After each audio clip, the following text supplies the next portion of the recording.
yang terjadi antara perbedaan kesepakatan Undang-Undang Nomor 14 Tahun 2002. Peninjauan kembali ke Mahkamah Agung. Perpajakan nasional semakin meningkat.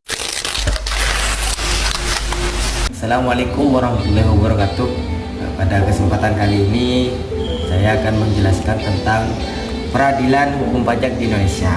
Nah, peradilan hukum pajak di Indonesia ini memiliki peran yang sangat penting menjamin kepastian hukum dan keadilan bagi para wajib pajak maupun negara. Mekanisme ini memungkinkan penyelesaian sengketa pajak yang timbul karena adanya perbedaan penafsiran dan tidak kesepakatan antara wajib pajak dan otoritas pajak. Dengan peradilan ini, wajib pajak memiliki jalur hukum resmi untuk membela haknya hingga tercipta sistem perpajakan yang lebih transparan yang adil. Jadi peradilan hukum pajak di sini gunanya untuk menciptakan sebuah kesepakatan ataupun perlindungan yang melalui jalur hukum resmi, di mana hal ini untuk menanggulangi hal-hal yang terjadi antara perbedaan kesepakatan antara wajib pajak dengan otoritas pajak. Dasar hukum dan proses sengketa. Pada dasar hukum dan proses sengketa, dasar hukum utama dari peradilan pajak adalah Undang-Undang Nomor 14 Tahun 2002 tentang Pengadilan Pajak yang mengatur tentang kewenangan, prosedur, dan struktur pengadilan.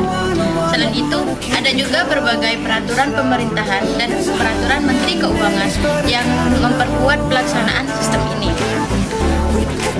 Dalam penyelesaian sengketa pajak, pembuktian sangat visual. Wajib pajak harus menunjukkan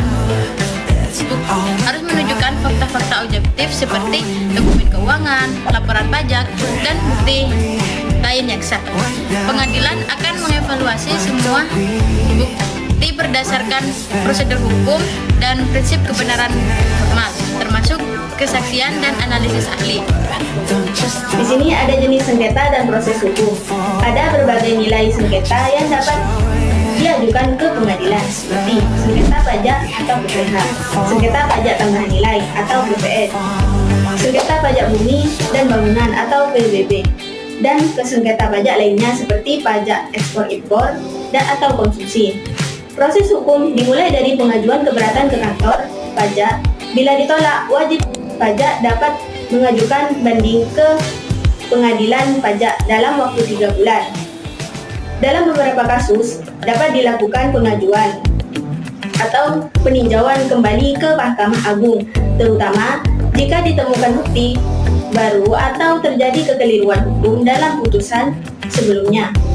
Putusan dari pengadilan pajak bersifat final dan mengikat dan harus dilaksanakan oleh Direktorat Jenderal Pajak. Putusan tersebut dapat menjadi presiden hukum dan memengaruhi kebijakan perpajakan di masa mendatang.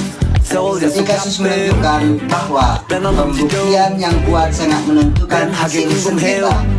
Dengan adanya peradilan ini, wajib pajak terlindungi dan kepercayaan terhadap sistem perpajakan nasional semakin meningkat. Demikian penjelasan video dari kami, semoga bermanfaat dan menambah wawasan terhadap kalian semua tentang pentingnya peradilan pajak pada sistem hukum pajak di Indonesia. Terima kasih banyak karena sudah menyimak.